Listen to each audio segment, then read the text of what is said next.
première saison au Portugal s'achève à l'été 2019. Tu signes au FC Setúbal, pour la prononciation. Stubal. Ouais, ouais. Setúbal, au même niveau. Cette fois-ci, tu retrouves quelques francophones, dont un haïtien, Abraham Duverger. Est-ce qu'ils t'ont aidé pour l'intégration? Ah ouais, ils m'ont aidé. Ils m'ont aidé, ils m'ont aidé. Abraham, je connaissais depuis le Canada. Tu vois. Depuis le Canada, je connaissais. Je suis un peu ému parce que là, j'ai de la nostalgie qui vient. Mais ouais, ouais, non, il m'a aidé. Il parlait déjà portugais. Ça faisait déjà des années qu'il était là. Il m'a donné des petits cours vite fait, tu vois, un peu sur la région, comment les gens sont. Donc, vraiment pour m'aider à mon intégration là-bas, c'est tout bon. Euh, et puis voilà. Donc, si je comprenais pas quelque chose, il venait jouer un peu le rôle de traducteur. Donc, pour m'aider, il me parlait aussi sur mes forces, sur mes faiblesses, qu'est-ce que je dois travailler, tout ça. C'est lui qui a été, on va dire, un peu mon petit mentor. C'est un peu comme mon grand frère aussi là-bas. Euh, donc, c'était sur lui que je regardais pour voir comment m'en sortir et continuer à évoluer. D'ailleurs, c'est un très bon joueur. Il joue à Guarda en ce moment, en, Des 5, je en crois. championnat de Portugal. Ah oui, Ouais, ok, voilà, ok. au Portugal, dans le Nord. Et les gars, ce joueur, Abraham Duverger, les gars, faut pas l'oublier. Abraham Duverger, ah, c'est quand tu le vois, quand tu le vois jouer.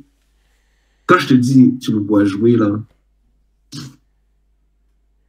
écoute, même la description que je pourrais te donner serait pas assez. Là, il y a des gens qui vont dire, ouais, là, tu forces un peu, tu vois, tu lèches le cul un peu et tout et tout.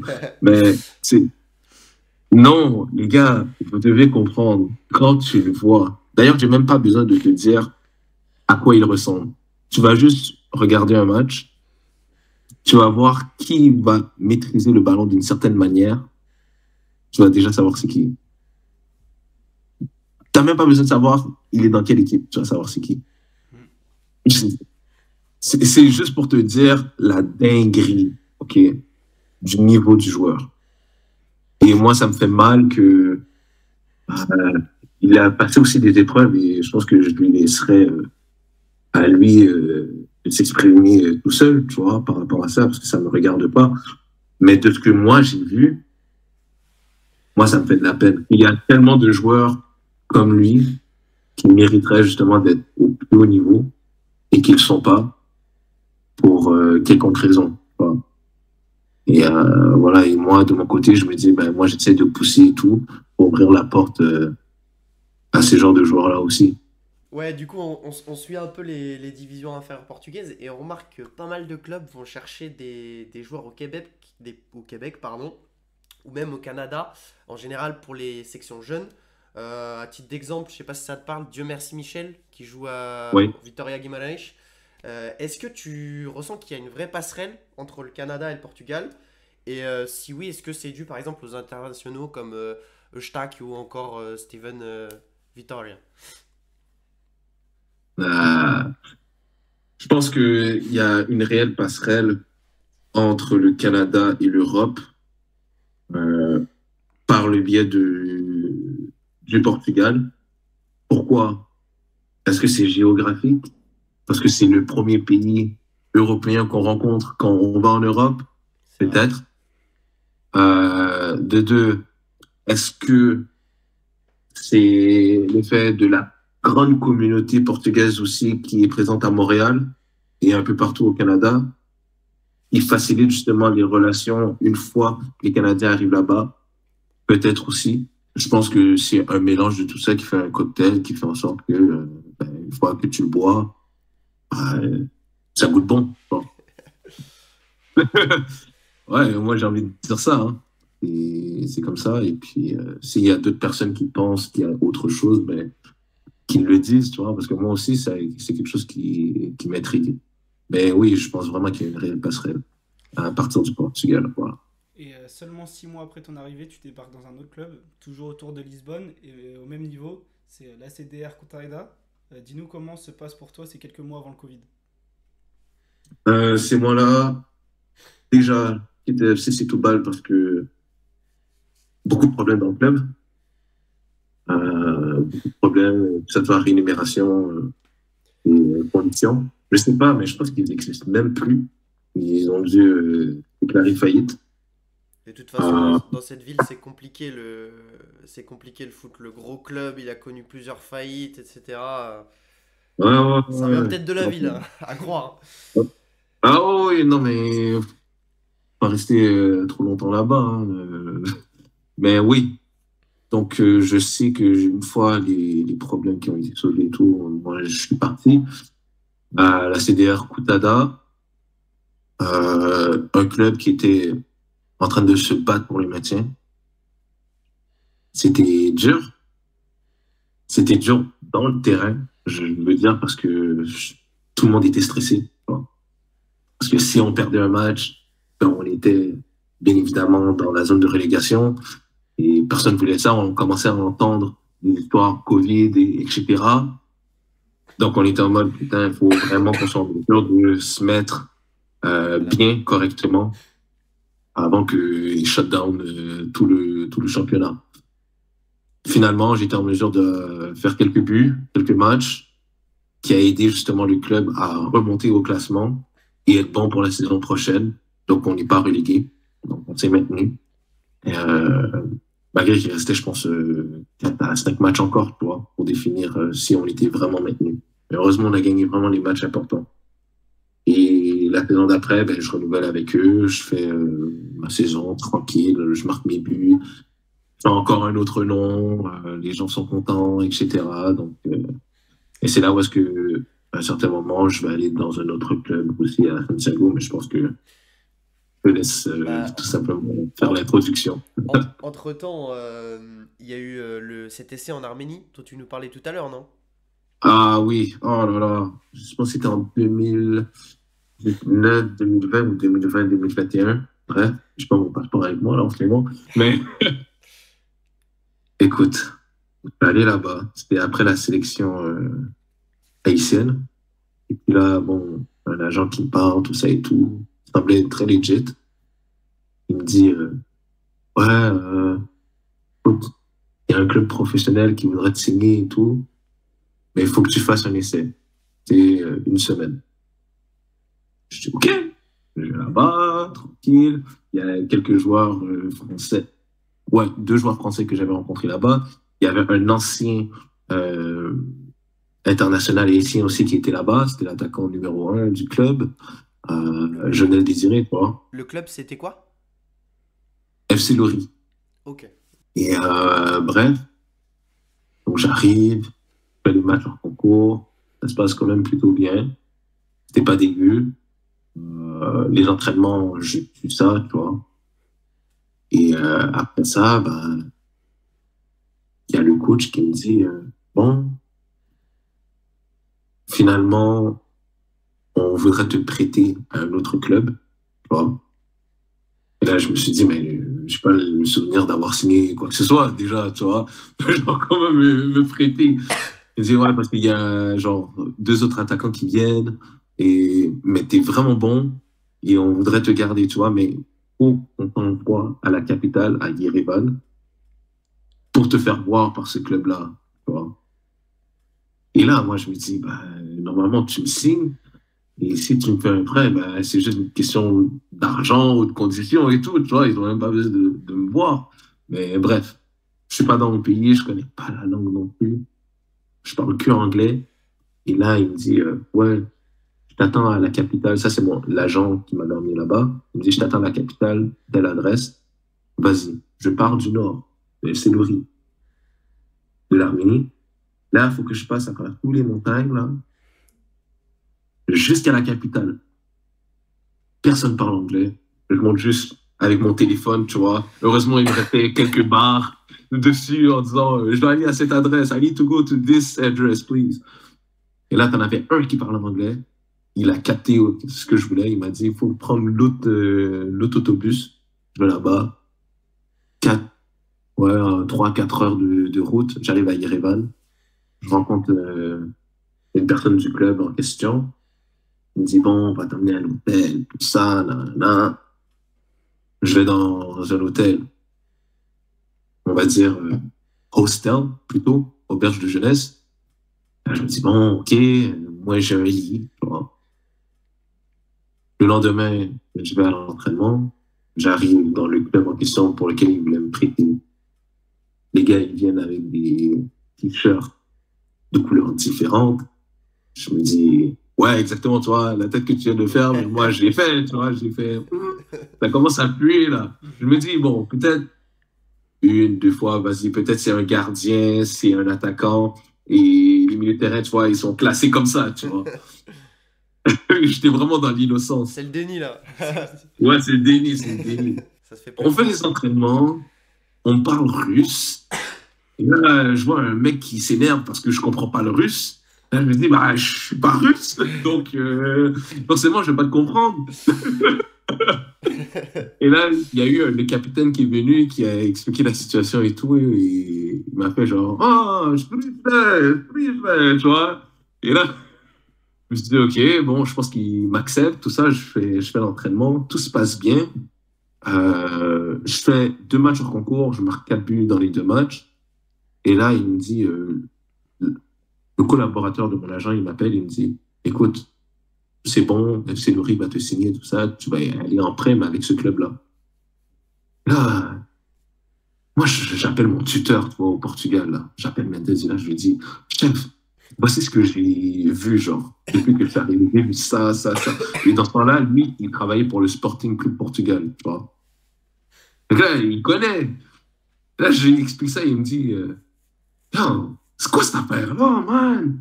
Yo, qu'est-ce que tu fais là? Qu'est-ce qu'ils sont en train de te faire, tout ça et tout? C'est pas sérieux, man, c'est pas sérieux. Et puis là, je lui dis, bah, ok, je suis d'accord, mais du coup, je fais quoi? Et là, il me dit, attends quand même 2 jours. Et puis, dis-moi si tu veux rester quand même ou si tu pars. Je vais tout ça dans la ville et tout. Là, là. Je marche avec un gars que je me suis lié d'amitié un peu avec. Et là, il y a des gens en fourgonnette noire, pas les G-Wagon, là. Mais tu sais, entre un cortège, tu vois. Et là, ça baisse la fenêtre, tu vois, toute teintée et tout. Les gars en noir et tout. Ils me font comme ça. Et là, moi, je savais pas si c'était à nous. Et là, le joueur à côté, il me frappe sur l'épaule en disant salut les, tout ça et tout, salut les. C'est pas, c'est eux les patrons. Et là, j'ai fait ah, ok, tu vois, j'ai salué. Et là, je lui pose des questions. Je lui dis mais comment ça et tout, là, là. En gros, parce que je veux pas de procès ou quoi que ce soit, tu vois. Il me dit ah, bah, écoute, ces gars-là, c'est les chefs. Tu vois, t'as les chefs, mais après, t'as les chefs. Eux, c'est les chefs. Tu vois. Donc, j'ai compris déjà dans le délire où est-ce que j'étais. On m'a dit que j'étais dans le pays de l'Est. On m'a dit comment les choses se passent là-bas normalement. Jusqu'à ce que là, ils ont commencé à me parler de contrat et de garder mon passeport canadien dans leurs mains. J'ai fait, c'est le signe de trop. Je prends mes affaires. Je retourne au Portugal. Ça, Je c'est te ça. promets. Je suis sorti ultra tôt le matin. J'ai appelé mon tuteur en disant écoute, tu me prends un billet, tout ça, à telle heure et tout. Première heure, je prends le vol pour le Portugal. Et il me fait ok, attends, on fait les affaires. Il fallait que je sorte de l'hôtel à 4 heures du matin. J'arrive 3h55. Je dis bon, je vais faire le check-out. Le monsieur me dit mais il vous reste encore un mois, monsieur. Je dis attends, comment ça, un mois? Il me fait, ben, moi, je vous ai dit, c'est qu'une semaine, hein. Non, non, mais il y a quelqu'un, tout ça, du club, qui est venu pour dire que tu allais rester ici pendant un mois. J'ai dit, non, non, mais je vais faire le check-out maintenant, là. J'ai dit, vous avez vos papiers avec vous? Et là, une chance, j'avais gardé les papiers avec moi, tu vois. J'avais menti au gars la veille en disant que je les ai pas sur moi, mais je marche toujours avec mes papiers, tu vois. Et là, du coup, je monte, tout ça et tout. Je lui dis, écoutez, moi, je pars, tout ça et tout. Combien je vous dois? Le mec, il me dit un prix, je me souviens même plus, mais en gros, c'était un prix conséquent pour les gens là-bas, tu vois. Mais pour moi, vas-y, c'était peut-être 100 euros, tu vois. Donc, ça allait. Je dis, ok, vas-y, je donne cash. Tu vois. Tac, tac, tac. Démerdez-vous au bureau de change, là. Moi, je me barre. Je prends mes affaires, je rentre dans le taxi, j'appelle mes parents, vas-y. 4 heures du matin, peut-être qu'il est genre 6 heures l'après-midi au Canada, tu vois. Et là, après ça, je dis à mes parents, maman, papa, retourne au Portugal. Ils me disent, mais comment ça, qu'est-ce qui se passe et tout, là, là. Et au même moment, le téléphone sonne, message, pas message, mais appel bloqué, tu vois. Là, je me dis, qui ça, tu vois. Là, je dis, maman, papa, je dois vous laisser. Il y a quelqu'un qui m'appelle là. Il m'appelle 4-5 fois. Je raccroche. Et là, il m'appelle encore, donc je décroche. Et là, je dis allô. Et là, j'entends le gars qui parle anglais avec un accent russe, arménien, tu vois. Les problèmes. C'est, man, pourquoi t'as quitté l'hôtel, tout ça et tout, là, là. T'es fou, non? Tu penses qu'on est des amateurs, tout ça et tout. On sait que t'es où, on sait que t'es à l'aéroport, tout ça et tout, là, là. Je te promets que quand il a dit ça, j'ai regardé toutes les caméras et je me suis faufilé dans un coin de l'aéroport au plus fin fond possible, dans des angles morts le plus possible de toutes les caméras. Je te promets, là, j'avais trop peur, tu vois. J'avais trop peur. J'ai pris une bouteille d'eau, là, je suis resté là pendant 2 heures, j'ai pas bougé, tu vois. Et là, finalement, on m'a appelé pour aller prendre mon avion. Et on m'appelle encore en me disant pourquoi tu réponds pas à nos messages, tout ça et tout, là, là. Et moi, je leur ai juste dit écoutez, parlez avec tel agent et tout, mais moi, je me barre. Merci beaucoup. Et je suis parti. Oh, je suis parti. Et le fait dès qu'il savait que j'étais à l'aéroport, parce que je n'avais pas dit au monsieur de la réception que j'allais à l'aéroport. Il ne savait pas où est-ce que j'allais. Donc, c'était une dinguerie. Moi, j'ai peur pour ma vie. Ouais, tu t'en doutais, mais moi, j'avais peur pour ma vie, tu vois. Ouais, déjà, la menace que j'ai eue, tout ça, tu penses qu'on est des amateurs, si c'est là, là, là, on sait que t'es où, là, là. Vas-y. Je suis pas dans mon pays, je suis pas dans ma zone où est-ce que... Déjà, on m'a regardé croche quand j'ai fait la connexion entre Moscou et Yerevan, tu vois. Dès que je suis arrivé à Moscou, gars, ils ont feuilleté, si tu avais vu comment ils ont feuilleté mon passeport, ils ont dit un Canadien noir, qu'est-ce qu'il vient faire ici? Parce qu'il travaille pour la CIA, c'est sûr, tu vois. Mais non, tu vois.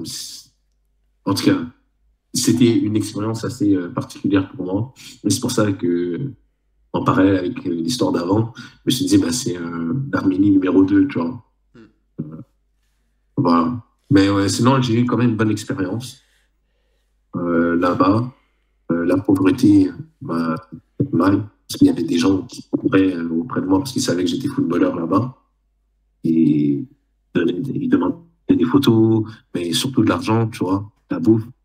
Par exemple, je me souviens, j'étais dans un restaurant et j'ai donné, je pense, 7 000 ou 10 000 dirhams, tu vois. Pour moi, c'est énorme. Mais pour moi, c'est rien. Donc, j'ai donné ça comment on dit ça, comme pourboire. Et le mec, il avait des larmes qui coulaient. Il a dit, tu sais pas ce que tu viens de faire, tout ça, tu vas aider ma famille et tout. Voilà. Moi, j'étais choqué. Vraiment, la pauvreté là-bas, c'est soit tu es ultra pauvre, soit tu es au top, tu vois. T'as pas d'entre-deux. Et ouais, ça m'a fait mal. Donc après cet épisode Touchant. touchant et assez choquant, tu reviens au Portugal. Ça fait maintenant 2 ans que tu es au Portugal. À ce moment-là, comment fais-tu pour vivre? Combien tu touches de la part du club? Est-ce que tu travailles à côté? Ben, au Portugal, on payait quand même assez bien pour que j'ai bien tranquille. À un certain moment, il y avait des loyers que j'étais plus obligé de payer parce que c'est le club qui fournissait. Non, je ne vais pas parler du montant, mais voilà, c'était bien pour bien vivre au Portugal tranquille et te focuser sur le sport. Moi, je suis allé chercher un travail sur le côté parce que je le voulais. je prépare mon après-carrière aussi. Si jamais, on sait jamais ce qui peut arriver. Donc, voilà, donc non, je vivais quand même assez bien. J'ai fait Airbnb, donc j'ai travaillé là-bas, en télétravail, toujours. J'ai travaillé aussi pour Hotel Tonight, qui était une filière de Airbnb aussi. Et j'ai travaillé également pour Google, donc dans la sphère de Google Ads. Ah, non, en tant que technicien informatique et aussi en tant que, on va dire, agent de marketing. Mais en vrai, c'est toujours le rôle de gérant de compte Google Ads, tout simplement. Ok, ok. Ouais. Du coup, comme tu avais commencé à le dire, donc la saison d'après, tu commences 6 mois à l'Union Santiago avant de signer du coup à Idania en troisième division, du coup à l'hiver. Après, c'est devenu la quatrième, mais à l'époque, c'était encore la troisième division. Du coup, dis-nous comment tu as réussi à passer ce step-là. Et puis, à l'époque, c'était quoi le statut de cette division, cette troisième division? C'était pro, semi-pro, amateur? Dis-nous un peu tout ça. Eh ben, il n'avait pas encore le statut professionnel, euh, mais tu avais des équipes qui étaient professionnelles, tu vois, dedans. Donc, ça, si on veut utiliser le terme semi-pro, utilisons-le, mais ça n'empêchait pas qu'on avait Sporting au Portugal, l'équipe B qui était là, Guimarães, etc. Il y avait, Donc, Berca, il y avait, ouais, voilà, Alverca, il y avait l'Atlético aussi qui a fini premier, je crois, il me semble. bah oui, Ouais. l'Atlético aussi, tu vois. Donc, c'était vraiment un gros championnat, là, tu vois. Euh, bah ouais, donc cette année-là, quand je suis arrivé en janvier, le club était dernier, tu vois. Et je suis arrivé, bah, premier match, je marque encore un but. En vrai, j'ai toujours cette manière de faire. Dès que j'arrive dans un nouveau club, premier match, je marque, je sais pas. Mais je suis arrivé, j'ai marqué contre l'équipe qui était en première position en plus, Serge Tanens. Et après ça, j'ai juste enchaîné les matchs, j'ai enchaîné les buts, j'ai enchaîné quelques assists aussi dans des matchs importants, ce qui nous a permis d'arriver dans une place pour les playoffs, pour le maintien. Malheureusement, on n'a pas pu se maintenir. Certains joueurs ont perdu on va dire leur sang-froid, qui a fait en sorte que ça a fait un effet domino tout simplement. Euh, L'accumulation de frustration qu'ils ont eu sûrement depuis le début de la saison, alors que j'étais pas encore arrivé aussi. Des fois, ça arrive. Mais je sentais qu'il y avait une certaine tension quand même quand je suis arrivé. Et je sais très bien que c'est sûrement dû à ce qui s'était passé avant mon arrivée, tu vois. Et voilà. Mais sinon, ça s'est bien passé. J'ai fini en tant que meilleur prospect de l'année, de la saison, avec seulement une demi-saison jouée quand même. C'est fort. Ouais, j'étais content, tu vois. Je faisais déjà partie du top 5 des meilleurs buteurs de la ligue, hein, avec peu de matchs. Donc, je me disais, waouh, tout se passe bien, tu vois. Genre, j'ai du niveau en vrai. Donc, voilà. Et puis, les années se sont enchaînées et ça, je suis venu en France. Et après cette deuxième partie de saison où tu te fais remarquer, est-ce que tu as des offres à l'été 2022? Oui, j'ai des offres en été 2022. Et encore là, c'est une histoire de représentant qui rentre en ligne de compte. Et je vais pas te mentir, à un certain moment, moi, ça commençait à me fatiguer, tu vois. Moi, je veux juste jouer, je veux juste être en mesure de jouer au niveau que je mérite et faire rêver les autres aussi, tu vois. À un certain moment, faut me laisser aller, tu vois. Et c'est à cause de cette raison, en gros, tout simplement par des raisons de représentation que ça n'a pas pu se faire. Mais j'ai quand même été en mesure de trouver un autre club. Et c'est cette année-là aussi que j'ai rencontré mes parents pour la première fois. Voilà, depuis là, le temps que je les avais pas vus. Puis 2018 Voilà. au final. Ouais, depuis 2018, donc ça faisait longtemps 4 que je ans, les avais ouais. pas vus. Euh, Ils m'ont fait une surprise en plus. donc je savais pas.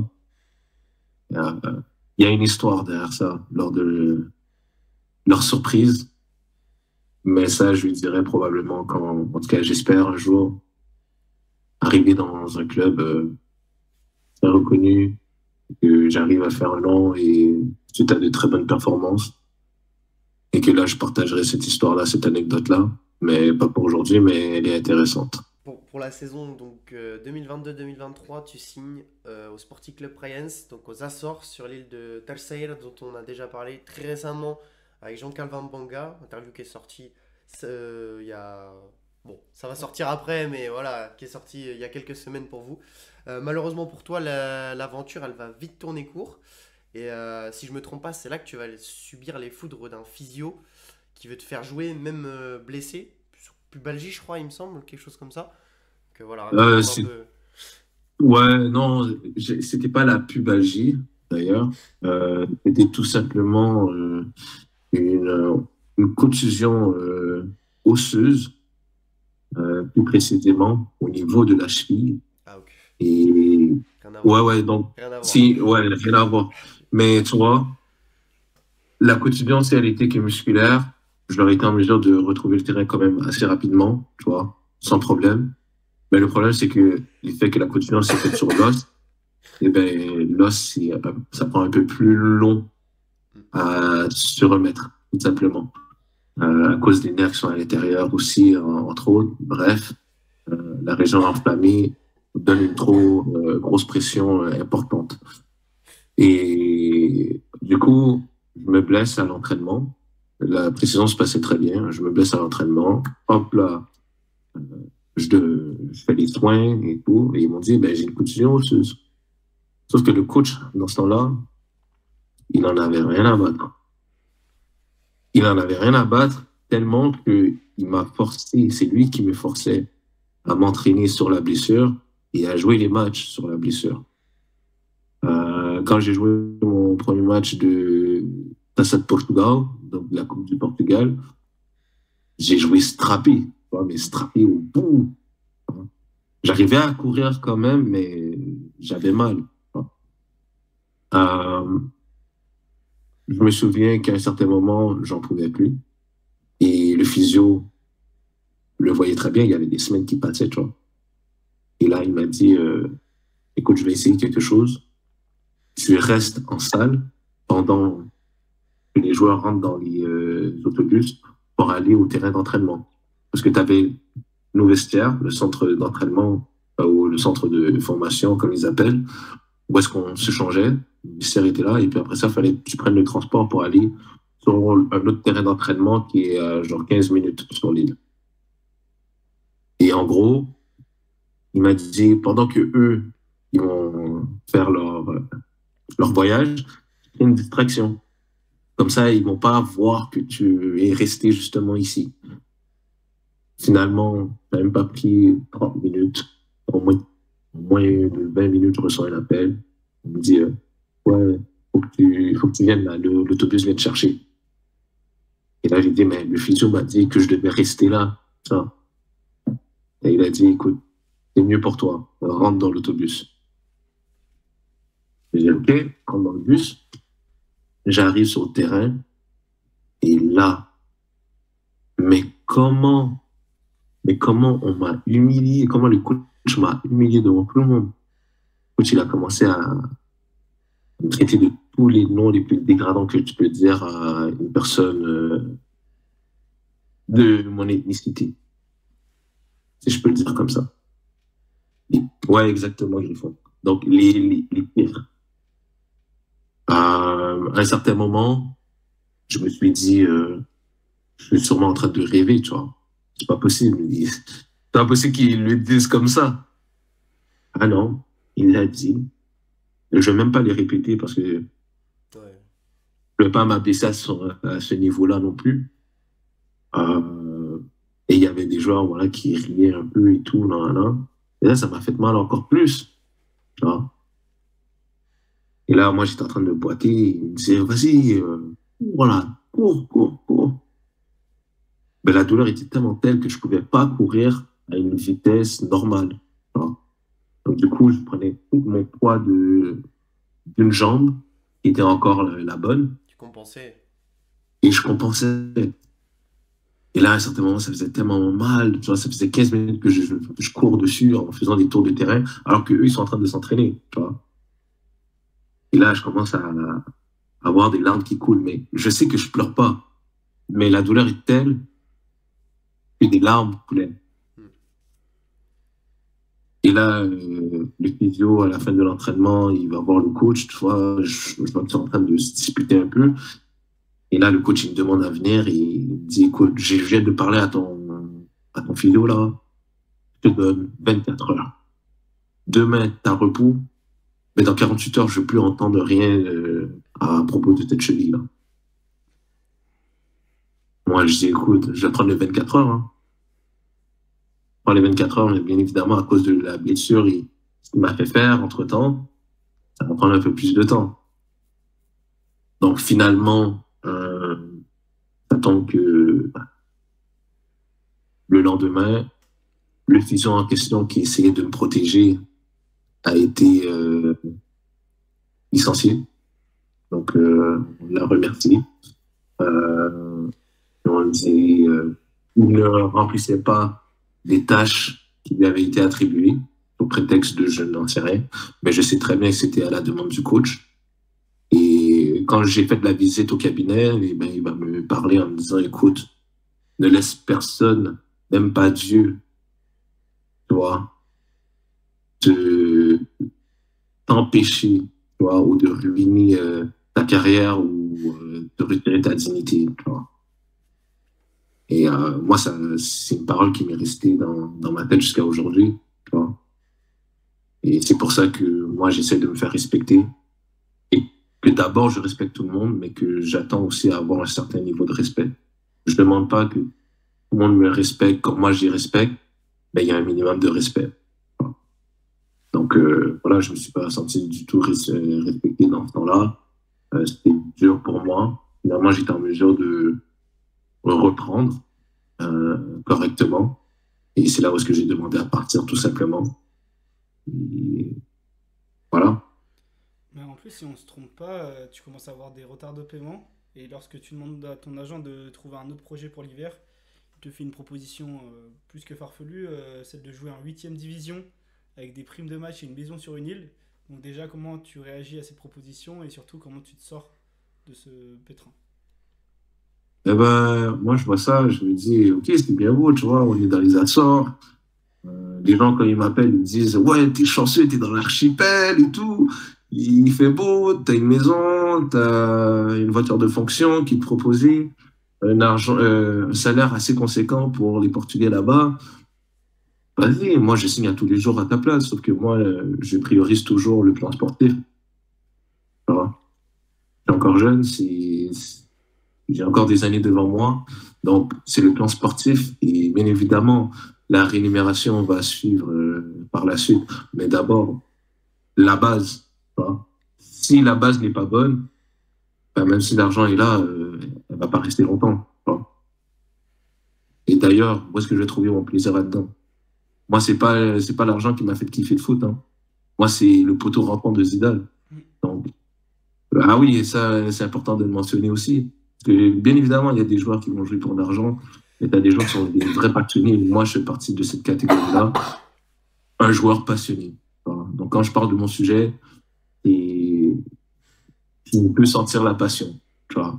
Quand je vais parler de mon expérience, mon vécu au petit, ben, je m'assure qu'ils comprennent bien pour qu'ils puissent prendre un peu de mon expérience et faire quelque chose avec. Tu vois. Ça, c'est la passion.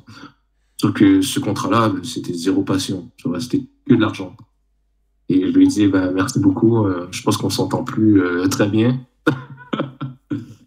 Donc, j'ai décidé tout simplement d'arrêter avec lui. J'ai fait mes recherches et j'ai vu des choses qui n'étaient pas très flatteuses, je dirais, à son égard. Donc, j'étais en mesure de me tourner ailleurs sans problème. Et c'est là où est-ce que j'ai eu une entente avec un agent d'un joueur qui m'aimait déjà bien et lui aussi m'aimait bien. Donc, jusqu'à la fin de la saison, je suis allé à Esperança Dragos. voilà, et puis j'ai fait une bonne saison là-bas aussi. Mais en tant qu'ailier, c'était après un petit de jouer ailier. Euh, voilà, j'ai donné les assists que je pouvais. Mais bon, ça n'a pas été suffisant pour qu'il puisse se maintenir. Mais individuellement, j'ai toujours eu pratiquement des saisons très satisfaisantes. Bon, malheureusement, ton aventure au Portugal, elle finit un peu en eau de boudin. Ça se finit un peu mal. Le pays qui t'a donné ta chance sur le sol européen. En 5 ans, qu'est-ce que tu as pensé du pays? Et bon, je pense savoir, mais est-ce que tu parles bien la langue maintenant, après tant d'années? Ah, se eu posso falar português, agora eu falo português muito bem, muito bem. Yeah, non, en ce moment, je parle très bien portugais, je comprends. Euh, des fois, je m'amuse à faire les accents aussi de différentes régions là-bas. Donc, non, posso falar com os português agora. Donc, je peux parler avec les Portugais tranquilles. D'ailleurs, à Villefranche, actuellement, il y a une belle communauté portugaise aussi. J'en ai rencontré quelques-uns à Basic Fit. À Je parle en Villefranche-sur-Saône, portugais. Villefranche-sur-Saône, tu parles? Ouais, Ah oui, oui, Villefranche-sur-Saône, ok, ouais. ouais. Il y a plusieurs Villefranches, c'est vrai. Mais à Villefranche-sur-Saône, ouais. Euh, mais sinon, ce que j'ai pensé de mes 5 ans, euh, des plages merveilleuses. Des plages merveilleuses, À mon avis, surtout température. les 6 derniers mois que tu as passé à Lagos, t'as dû en profiter. Non, mais attends, mais tu dois comprendre. Les touristes qui viennent de partout dans le monde, les Québécois que je rencontre. Moi j'adore, tu vois. Je me dis, ouais, je me sens un peu à la maison pendant quelques petites secondes, quelques minutes, le temps de discuter. La nourriture là-bas, le poisson, moi j'adore le saumon déjà. Et eux, mais, ils prennent frais, tu vois. Moi j'adore le poisson, tu vois. Euh, et puis je sais pas, la vibe est différente. L'atmosphère, les gens sont plus posés, plus tranquilles. C'est genre, t'as le temps, tu vois. T'as le temps de faire tes choses, t'inquiète pas. C'est urgent, mais t'inquiète, t'as le temps. Tu vois. C'est vrai. Et Donc voilà, mais non, ça s'est très bien passé quand même. Dans le plan général, j'ai aimé mon expérience au Portugal. on dit souvent que le football est une religion au Portugal. Est-ce que c'est vrai? Euh, c'est une religion. Et comment dire, tu as plusieurs branches de cette religion. Et les branches principales sont Porto, Je savais. Sporting, Benfica. C'est ça. C'est les trois, t'as pas d'autre choix. Genre, t'as pas trop de choix. Il y en a qui m'ont parlé de Boavista, Guimarães. Ça, c'est un autre championnat. Au Portugal, le championnat, c'est entre Benfica, Porto et Sporting. Le reste, les gens ont... Bien évidemment, c'est avec les gens de la région, tu vois, qui vont être pour leur club. Mais même encore là, t'as beaucoup plus de gens qui vont prendre pour Sporting, Benfica ou Porto sur la ville où ils sont, tu vois, sur les équipes dont la ville représente. Donc, voilà. Encore que quand même, Guimarães, je trouve, c'est vraiment une sacrée ambiance. Et il y a quand même beaucoup de supporters, je trouve. Ouais. Dans le temps de Marega, quand il était là-bas, Ouais. ah oui, bien sûr. J'ai pas eu la chance d'y aller. J'avais reçu un billet pour aller voir un match là-bas, mais malheureusement, j'ai pas pu y aller.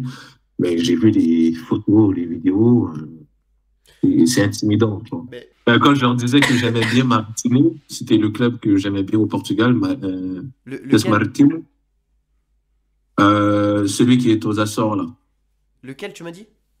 Marítimo. Ah, c'est à Madère, ça. Ouais, à Madère. Ouais. Euh, Ouais, moi, je leur dis ça à cause de Alex Bunbury, tu vois. C'est le meilleur buteur Ouais. de l'histoire là-bas et c'est un Canadien aussi. Donc, c'est la ref. Et on me dit, bah non, tu dois prendre Sporting ou Benfica, tout ça. Donc, à chaque fois, on me regarde de manière bizarre. Mais, voilà. Donc, tu vois, encore une preuve que les Canadiens On s'est joué au foot, on en a de quoi proposer parce que le meilleur buteur de l'histoire d'un club portugais en première division, ben, c'est un Canadien. Canadien. Mais ouais, dernier petit truc avant de reprendre. Si je ne m'abuse, aux Açores, il y a une diaspora canadienne quand même assez importante, non? En France? Aux Açores, je parle. Ah, aux Açores. Oui, des Canado-Portugais, c'est vrai. D'ailleurs, mon voisin à Laval venait des Açores. Ah bah Paix à son âme, j'ai su qu'il est décédé il y a 1 an. Mais voilà, il venait des Açores et quand j'étais à Payens, il était là aussi. Donc, il y a une bonne communauté. Comme je te dis, je pense que la passerelle, c'est à partir de là ouais. qu'elle se crée et la présence de la diaspora selon la localisation qui facilite tout simplement les relations une fois arrivées de part et d'autre. Et donc, et donc après une fin gâchée au Portugal, tu arrives en France à l'été 2023, plus précisément à Itancourt-Neuville, à côté de Saint-Quentin dans le nord. Là-bas, tu te signes en R1 et rapidement tu te balades. Combien de buts as-tu marqué en championnat? À peu près, si tu ne te souviens pas du nombre exact. En championnat avec Itancourt, Ouais. Ouais. j'avais joué que 4 matchs à Itancourt en championnat. Parce que jamais on aurait pensé qu'on aurait été aussi loin en Coupe de France. Tout le monde a joué depuis le deuxième tour, tu vois. Ouais, on va en parler Et, juste après. ouais, donc à chaque fois ça décalait et tout, et les intempéries aussi, à cause de la météo, la neige. J'ai eu ma première neige française ici. Je pense que j'ai marqué 2 buts, hein. J'avais eu le temps de marquer les 2 buts, je pense. Ouais, j'avais eu le temps de marquer les 2 buts sur les 5 matchs. J'avais une passe D, je pense. Les semaines qui enchaînaient, c'était les matchs de Coupe de Ouais, France. c'était Et, ça en Coupe de France. parce que je claquais les buts, ouais. Eh ouais, Non, bah mais oui. En ce qui concerne la Coupe de France, donc vous passez 7 tours et sortez malheureusement contre Feignolnois, N2 à l'époque, il me semble, aux portes des 32e de finale. Vous avez battu Wasquehal, N2 aussi 5-0, alors que vous étiez deux ouais. divisions en Oh, dessous. cette victoire était bien, hein. L'Iris Club de Croix 3-2 qui était une N3. Ouais. Mais la particularité pour toi, c'est quoi? C'est que durant ton parcours Coupe de France, tu as inscrit 13 buts, si je ne me trompe pas, ce qui fait de toi le meilleur buteur de la compétition, devant notamment Mbappé. Est-ce que tu as reçu un trophée, quelque chose, une gratification? Et est-ce que tu penses que la Coupe de France, ça t'a offert une vitrine pour la suite? Eh ben, je vais aller en ordre décroissant. Certes, la compétition m'a valorisé, je pense, aux yeux de certaines personnes, parce que c'est une compétition gratifiante, car c'est là où est-ce que tu as la possibilité de mesurer, on va dire, ton niveau de jeu, potentiellement avec des clubs qui te sont supérieurs, tu vois, en termes de hiérarchie. Ce que j'étais en mesure de faire quelques fois dès ma première édition, donc je suis content et j'ai prouvé que oui, je pouvais un doublé pour chacun. Donc voilà, on partage. Mais sinon, par rapport, euh, par rapport à ce que tu avais dit avant, oui, oui, c'est une vitrine, c'est vrai, c'est une vitrine. Et t'as le trophée Et, de chez toi? Est-ce que t'as un trophée? Ils t'ont remis un trophée pour le meilleur buteur ou pas du tout? pour le trophée, non, je n'ai pas reçu, j'ai pas reçu quelque chose de la FFF, pas de mentir. Même pas un petit chèque et tout, bon, je dirais pas non. Mais, Et on se demande s'il compte justement les buts depuis les premiers tours ou s'il compte qu'à partir d'un certain moment, dans le sens mais à partir de Ligue 1 et tout. c'est ça que j'ai regardé un peu parce que j'ai vu que si on regarde, exemple, dans Transfer Market, ils vont pas mettre tous mes buts Ouais, ouais. dessus. Alors que dans les éditions précédentes, eh ben, ça comptait depuis le premier tour, voire le deuxième tour, tu vois. Donc, je sais pas comment ça se fait. C'est pas moi qui est derrière la bureaucratie ici par rapport Malheureusement. au règlement. Moi, je suis qu'un joueur, les gars. Moi, je vais pas faire de politique, comme je vous ai dit, tu vois. Toujours avec La le devise. respect. Voilà. Mais voilà, mais je sais que oui, si on regarde les matchs de la FFF dans le registre, quand même, de tout le parcours des Tancours, les 13 buts, ils sont. Donc, Oui, j'ai marqué 13 buts, tu vois. Donc voilà. Mais bon, après ça, c'est une question de technique, de détails et tout, mais l'effet que d'autres médias importants aussi qui gèrent les nouvelles de Ligue 1 jusqu'à National 3 sont d'accord là-dessus.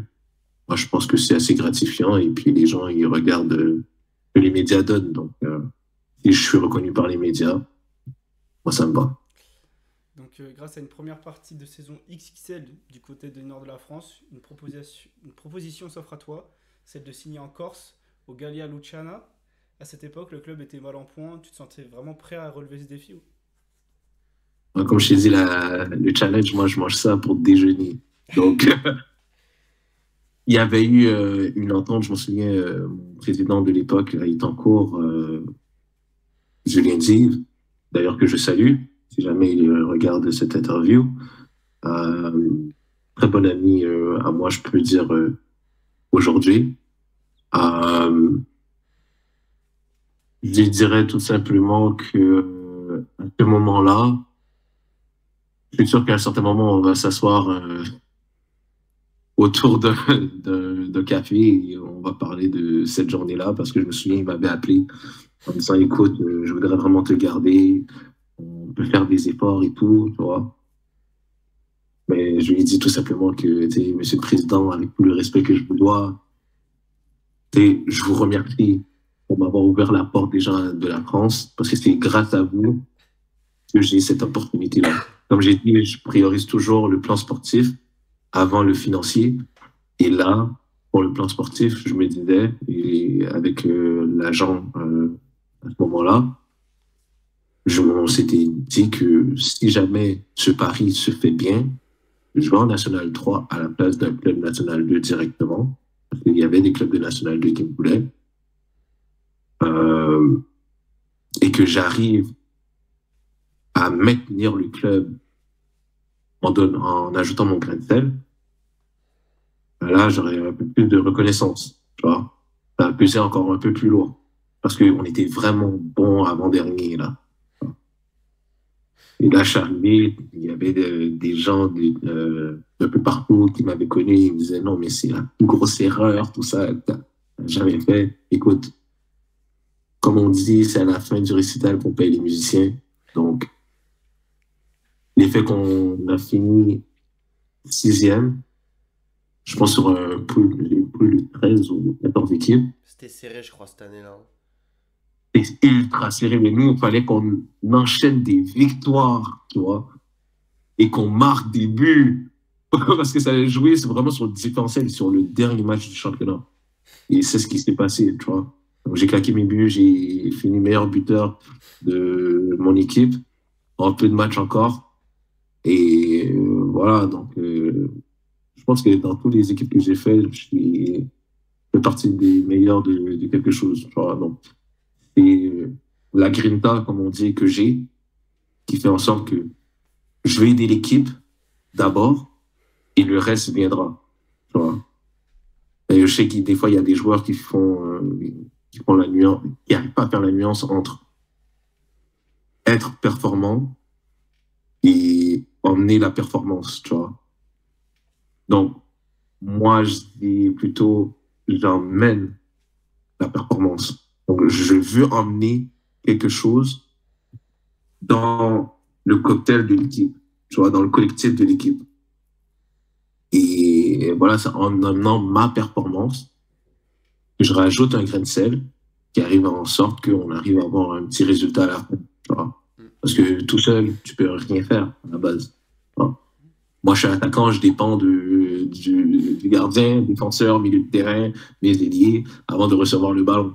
Et le Tu vois. dernier de la chaîne, au final. Je suis le dernier de la chaîne, mais c'est là où est-ce que je dois finir et là, c'est là où est-ce que je suis bon, tu vois. Donc, c'est chacun à son poste, chacun a ses spécialités. On m'a payé pour ça, on est venu me chercher pour ça, j'ai aidé le club, je suis content, tout le monde est content, et puis voilà. Et ils sont encore en National 3 cette Ouais. année, et des fois je regarde un peu, je parle avec quelques joueurs un peu aussi encore, et les liens qu'on a tissés, ben, ce sera oublié à jamais. Ça, je le sais. Comme tu l'as dit, t'as mis 6 buts en 10 matchs de Ouais. N3, t'as maintenu le club. Et tu as tissé des liens aussi également. Et est-ce que globalement, tu as aimé ces quelques mois sur l'île, ton expérience là-bas, c'était comment? Euh, D'abord, j'ai appris qu'on l'appelait l'île de la beauté et elle a son charme. C'est ce qu'on a noté dans notre question d'ailleurs. On l'a pas dit, mais voilà, l'île de beauté. Ah, là, les gars, la Corse, elle est magnifique. Pour moi qui viens de l'Amérique du Nord, hein, je vous précise, elle est, waouh, elle est incroyable. L'île est incroyable. J'ai visité un peu, tu vois, Propriano, Ajaccio, Bastia, euh, Brianne, tu vois, euh, un peu dans le sud aussi, Porto Vecchio. Donc, ah oui, c'est des endroits incroyables. Moi, si j'étais un guide touristique, moi j'aurais mis la Corse en premier, tu vois. Visiter la Corse. Mais voilà, non, sinon les gens là-bas, superbement bien accueillis. Et ce que j'ai aimé, parce que d'aller là-bas, prendre l'avion, plusieurs personnes me disaient, ben, tu sais, faire attention, c'est bon, ton ethnicité, c'est là. Le peuple corse est connu pour être d'une certaine manière avec les étrangers. Et ben moi, je me suis senti comme à la maison. C'est drôle à dire, hein. Je me suis senti comme à la maison. Donc, et puis de toute façon, j'ai oublié, désolé du terme, bon, peut-être je vais pas le dire, mais on va dire il y a toujours des ignorants partout. Enfin, si je peux le dire comme ça. Ouais, Des ouais, ignorants, On a on est compris. on partout. s'est compris, ouais. Ouais, voilà. Donc, moi, mon but, c'est tout simplement de leur prouver et de leur faire voir que, ben non, faut pas rester ignorant comme ça et qu'il existe des gens qui sont bien, tu vois, de la même communauté. Donc, voilà. Et non, mais sinon, j'ai super bien aimé mon expérience. J'ai pas chassé pas le phacochère, mais comment on appelle ça, là? Comment vous appelez ça? Toi, un peu les cochons sauvages, là, que vous avez. Sanglier? Sanglier? Voilà, merci. Ouais. Le sanglier, on m'avait C'est une spécialité invité. corse, ça. Bon, Ouais, ouais, ouais. là, il y en a plein là-bas, mais bon, j'ai pas pu en chasser. J'en ai mangé. Je l'ai pas chassé parce que ma copine m'avait demandé de pas le faire. Donc voilà, mais sinon, la gastronomie là-bas était top. On m'a fait découvrir le fromage corse aussi. Euh, j'ai un peu touché, goûté un peu de tout pour avoir voilà, des souvenirs mémorables de mon expérience. Voilà. Et est-ce que tu avais des offres l'été dernier? Est-ce que tu en avais plusieurs? Et si tu peux nous dire un peu les différentes que tu avais. Oui, j'avais eu des offres. Je- Il y a des offres que je voudrais ne pas en parler tout de suite, tout simplement. Mais de toute façon, les gens vont savoir très bientôt. Mais oui, il y a eu des clubs qui étaient très intéressés, des clubs qui étaient dans la même poule dans laquelle que je joue en ce moment, à GolFC, qui joue haut de classement, si je peux dire ça comme ça. À vous de faire des recherches. Mais voilà, donc vu la situation de mon club actuel, on a connu mieux, c'est vrai. Mais après ça, c'est pas de notre ressort parce que nous, on est que des joueurs, comme j'ai dit, je suis pas là pour faire de la politique et tout. Par rapport à la Euh, pénalité et tout, tu parles? tout ce qui est en lien avec notre organisation, malheureusement. Euh, voilà, mais sinon, oui, il y avait plusieurs clubs de groupe dans lesquels j'évolue en ce moment qui étaient intéressés, de d'autres poules également aussi du Nord. Euh, Par exemple, il y avait aussi les voltigeurs aussi, qui est Toujours, en ouais. N2. Hmm. Ils m'avaient fait une proposition déjà. Pas mal de clubs de N3, bien sûr, me voulaient. C'est très bien. Donc voilà. Saint-Quentin aussi, ils me voulaient déjà depuis la trêve. À Ils Saint-Quentin, ont essayé de faire. t'aurais été à la maison pour le coup. Ouais, voilà, je vais aller à la maison. Mais bon, euh, voilà. Luciana voulait me garder, mais pour des raisons extra-sportives, on s'est dit, c'est mieux de me laisser la chance d'aller plus haut. Bon, ils m'ont laissé, ils m'ont compris. Comme tu l'as dit, du coup, tu fais le choix de signer au Gol FC, club qui aurait dû être repêché en National 1, mais qui évolue finalement en National 2 pour la saison 2024-2025, celle en cours. Quand tu signes, on te vend quel statut dans l'effectif et quel salaire aussi, si ça ne te dérange pas de donner au moins un ordre d'idée. Ok. Ben, j'avais, comme on dit, comme les jeunes disent, j'avais un peu le seum de savoir que, parce qu'il y avait aussi un club de Ligue 2 qui était intéressé à me signer cet été-là, que ça n'a pas été en mesure de se faire suite à une dernière conversation qui avait été faite. À la toute fin, j'étais vraiment censé signer là-bas. Donc, j'ai eu vraiment le seum. Voilà. Est-ce qu'il y a quelque chose qui s'est passé? J'ai jamais eu la chance de comprendre pleinement la vraie raison de l'échec de cette signature. Et donc, c'est là où est-ce mon agent il m'a dit sur le moment, écoute, l'OFC, soit ils vont être en N1 ou en N2. Il y avait d'autres clubs aussi de N2 qui te voulaient, mais ça semble vraiment être un très bon choix, judicieux pour toi et tout, blablabla. Mais je me suis dit, ben écoute, le dernier pari qu'on avait fait, c'est bien réalisé. Pourquoi pas en faire un deuxième? Sauf que des fois, faut pas être trop gourmand. Et la situation, ben, elle est partie de bonne à catastrophique. C'était pas du tout dans les attentes que j'avais. Le statut qu'on m'avait donné, je dirais pas statut, mais déjà la position, c'était attaquant en pointe. Et finalement, je ne joue pas attaquant de pointe. D'ailleurs, aucunement dans aucun des matchs en concours. Il m'avait proposé un certain système de jeu. Donc là, c'était l'entraîneur actuel du tournoi Evian. Il m'avait proposé un système de jeu. Donc normalement, on était censé jouer avec 2 attaquants. Finalement, un seul. Moi, j'avais pas de problème parce que l'attaquant qui était là aussi, c'était un très bon attaquant dans les coups de pied arrêtés, surtout. Et une frappe de, vas-y, j'ai envie de dire 40 mètres, il peut te la mettre dans le but, tu vois. Donc, c'était vraiment un attaquant puissant et tout, très pivot. Donc, ça allait avec le style de jeu du coach. Alors que moi, comme je vous avais dit, c'est un peu un gars qui va être libre et qui peut échanger avec l'ailier n'importe quand aussi, au besoin, tu vois, pour rendre la vie infernale aux défenseurs. Et du coup, ben, il y a des décisions qui vont se faire, des signatures qui vont se faire. On va se retrouver avec près de 11 milieux de terrain, déjà, dans un effectif. Moi, c'est la première fois que je voyais ça dans ma vie.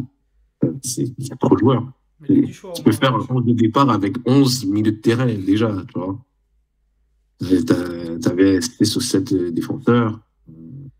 Après ça, les attaquants et les ailiers, bon, on essayait de faire de quoi, tu vois, mais les milieux de terrain qui se trouvaient jouer ailier tout d'un coup, les défenseurs, parce que ils allaient venus avec la réserve aussi. Donc, c'était un peu compliqué au niveau du management. Les gens qui étaient toujours... Je ne vais pas parler des autres joueurs, tu vois, parce que moi, j'ai rien à leur reprocher, c'est pas leur faute, ils sont que des acteurs sur le terrain, tu vois, à première vue.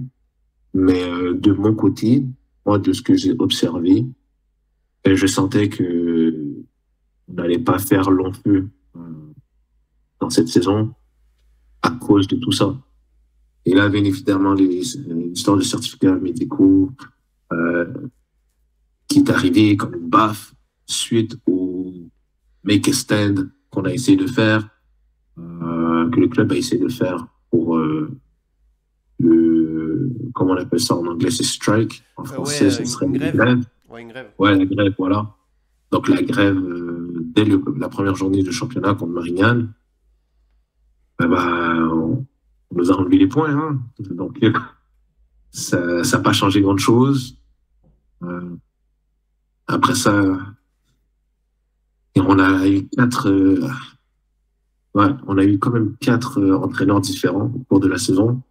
Et la saison n'est même pas encore finie, tu vois. Mais c'est bon. Le dernier, c'est le coach de la réserve qui a pris les rênes. Mais 4 entraîneurs. Il y avait justement celui actuel de Tournoi et Vient qui était là en début de saison. Ensuite, il y a eu on va dire, en éphémère, c'est quoi le terme encore? Intérimaire? Ouais, voilà. Merci. C'était le coach des gardiens qui était là. Ah oui. Voilà. Ah oui, des gardiens carrément. Et après ça, bah, t'as eu c'est Peugeot. Ouais. Le Ancien de Cannes. Cannes. Ouais. Voilà, sortant de Cannes. Moi, j'avais bien aimé. D'ailleurs, c'est même lui qui m'a vraiment donné une petite chance quand même de gratter quelques minutes au niveau pour lequel j'avais signé déjà en début de saison. Parce qu'entre-temps, il avait fait un entraînement. Et ça, c'est une anecdote de fou parce que quand il est venu, la journée où il a signé, il a dit, tu sais quoi, je vais aller voir l'équipe réserve. Et moi, je revenais de blessure dans la même fenêtre de temps. Et là, du coup, on joue 0-0, on joue contre Chamalières. Chamalières qui propose vraiment un bon football. Et là, je rentre à la mi-temps. Je dis, vas-y, Jeffrey, tu fais ta magie, fais ce que tu veux. Ok, je rentre, triplé. On gagne 6-0. Le nouveau coach, il était là, dans les estrades, il me regarde. Il me dit, félicitations pour ta prestation. Hein. Et moi, je lui dis merci. Moi, j'appelle mon agent, je lui dis, écoutez, je viens de recommencer depuis ma blessure, je marque triplé. Et le nouveau coach, il est là, il a vu la performance. Donc voilà. Il ne m'a pas caché, il m'a fait comprendre qu'il voudrait bien de moi dans l'effectif, mais que ça allait être compliqué de me faire jouer. Et là, j'ai dit, est-ce que je peux savoir pourquoi, tout ça et tout. Et il m'a donné la raison, il a été franc avec moi. Et, il m'a donné la raison et c'est pour ça que je le respecte par rapport à ça. Moi, je respecte les gens qui sont francs avec moi. Donc, si t'es pas franc avec moi, on va pas t'entendre. Mais le fait qu'il a été franc avec moi, même si qu'il y a eu des fois où je venais m'entraîner, mais que je jouais pas le week-end, au moins, à cause de sa franchise, je comprenais pourquoi. Parce qu'on m'a donné la raison. Finalement, après le match d'Annecy, le club va le remercier. C'est lui qui part, je sais pas. Et voilà, donc j'ai appris quand même beaucoup de choses avec lui. Et c'est là où est-ce que le coach de la réserve, donc celui qui a les rênes de la N2 jusqu'à en fin de saison, a pris la relève. Donc oui, si on fait les maths, ça fait 4 entraîneurs quand même. Et tu te vois, pour l'année prochaine, est-ce que tu vas du coup vraiment écouter attentivement les offres ou tu te vois un peu essayer de gratter des minutes Parce que là, si on se trompe pas, tu nous as dit que le coach t'a laissé ta chance, t'as fait une entrée, mais depuis, t'es toujours au placard. T'as pas rejoué depuis. Et il me semble même que t'as eu des retards de salaire et tout, c'est ça? Oui, par rapport à ça, bon, c'est pour ça que je te dis, on a connu mieux hein, comme saison. Euh, il y a eu des retards, il y a eu des choses qui ont été faites et par rapport à ça, je suis pas là pour faire procès à personne, tu vois. Donc, comme j'ai dit, moi, je suis un joueur. De toute façon, il y a déjà une démarche qui est en route. Donc, c'est pour ça qu'il y a certaines choses que je ne pourrais pas vous dire parce qu'on on est dans une démarche. Sinon, voilà, moi, comme j'ai dit, je respecte tout le monde. Mais si on ne me respecte pas, on va pas s'entendre. Et si on s'entend pas, on aura besoin d'un arbitre pour régler la situation. Donc, je crois que vous avez compris ce que ça veut dire. Et voilà, donc moi, je suis pas une personne violente, ni rien. Je suis un gars très posé, très patient. J'ai vécu beaucoup de choses depuis le début de la saison. Les gens du club le savent, tout le monde le sait. Et malgré tout, je continue à marquer des buts en réserve, je continue à faire des assists, je continue à brasser des reins des mecs sur les terrains. Et j'adore ça. C'est une bonne guerre. Et puis, voilà, tu vois, je kiffe. J'ai des gens incroyables qui sont alentour de moi, qui sont sur le territoire français ou à Outre-mer. Enfin, mes parents et ma petite sœur. Bah, c'est ça qu'il faut. Donc, ouais, c'est ce que je peux vous dire au jour d'aujourd'hui, les gars. Et même si t'es encore jeune, tu nous parlais que tu avais commencé les études dans le Nord. Est-ce que tu penses à Ouais, ton après-carrière déjà? je ne pense pas, mais je la prépare. Penser, moi, je me dis, si tu es dans l'état de pensée, ça veut dire que là, tu es en train d'envisager que c'est la fin, tu vois. Mhm. Mais préparer, ça veut tout simplement, pour moi, ça veut tout simplement dire que tu mets des pions à certains endroits. Parce que quand c'est avec le moment d'y réfléchir et d'y penser, ben, tu auras déjà vu, tu auras déjà des balises quelque part que tu auras déjà placées et tu pourras t'orienter beaucoup plus facilement. Donc voilà. Bon, pour conclure cette interview, on va faire un bilan de ta carrière avec toi en te posant quelques petites questions un peu sous forme de une deux. Du coup, la première, c'est quelles sont tes ambitions pour la suite de ta carrière? Ah, mes ambitions, c'est être dans un club qui va me valoriser et être en mesure de me permettre de mettre mon petit grain de sel dans le jeu pour qu'on fasse une superbe belle histoire et qu'on reproduise des choses que j'étais en mesure de faire et même encore plus grandes dans les années précédentes, dans les meilleures années. Voilà. Est-ce que tu as des regrets? On pense par exemple à des transferts ratés ou des choix que tu regrettes. Non, je ne regrette rien. Parce que il y a des choix que si je n'avais pas fait, il y a des choses que je n'aurais jamais appris. Voilà. Euh, donc non, je ne regrette rien. Si c'était à refaire, je l'aurais refait. Certes, à quelques différences près, mais les décisions même, je ne les aurais pas changées. Est-ce que les changements de club et de pays successifs ont eu un impact sur ta vie privée? Ah, ça a coupé. Tu disais? Est-ce que les changements de club et de pays successifs ont eu un impact sur ta vie privée? Bien sûr, bien sûr. Si je vous dis non, les gars, c'est mensonge. C'est mensonge, mais bien sûr, dans ma vie privée, oui, ça a changé. Mais ça a changé pour le bien comme pour le moins bien, mais surtout pour le bien. Voilà, surtout pour le bien. Quel a été le pays où tu t'es senti le mieux accueilli et le plus aimé?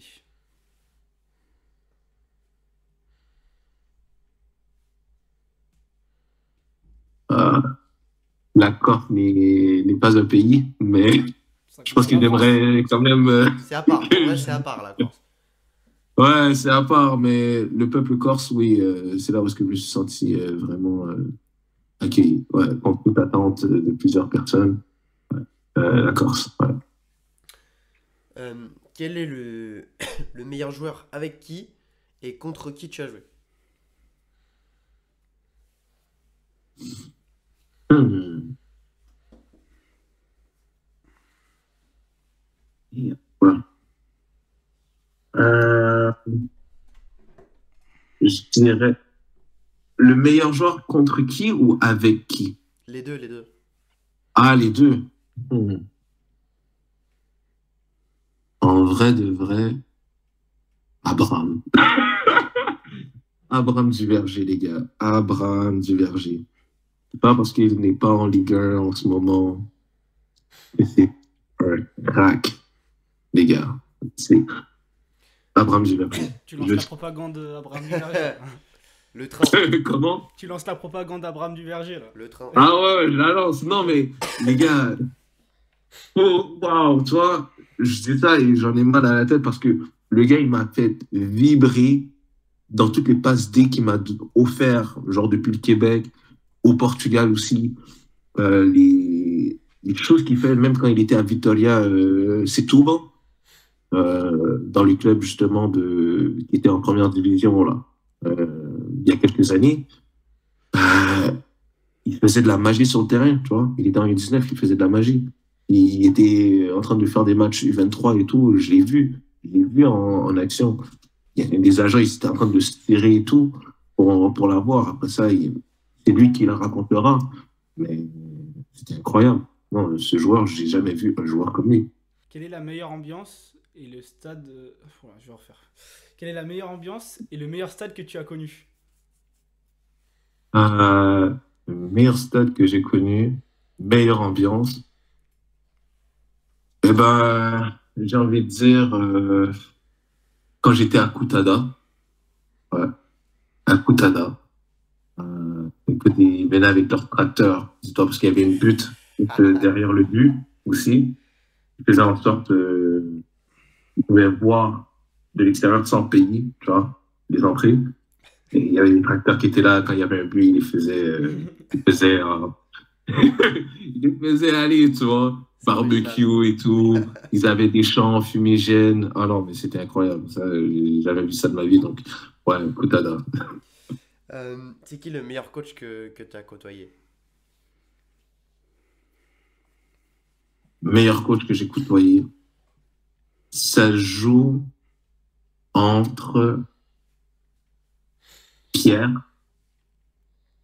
coach Pierre, l'actuel coach de l'équipe de l'équipe 1 de Gol FC, National 2, et celui que j'ai connu au Canada, Patrimundo. Est-ce que c'est primordial de bien choisir ses agents pour un joueur qui veut faire une grande carrière? Oui, souvent on dit c'est le joueur qui fait l'agent et pas le contraire. Je peux être d'accord, mais en même temps, c'est l'agent qui te fait voir, tu vois, c'est l'agent qui t'emmène les contrats quand même. Et après ça, c'est toi qui lui donne une certaine crédibilité selon tes actions et ce que tu fais sur le terrain. Mais après ça, ton représentant hors du terrain, c'est lui qui va dicter si tu vas être en mesure d'avoir les opportunités que tu recherches ou pas. Tu vois. Donc, c'est pour ça qu'il y a plein d'agents. Et voilà.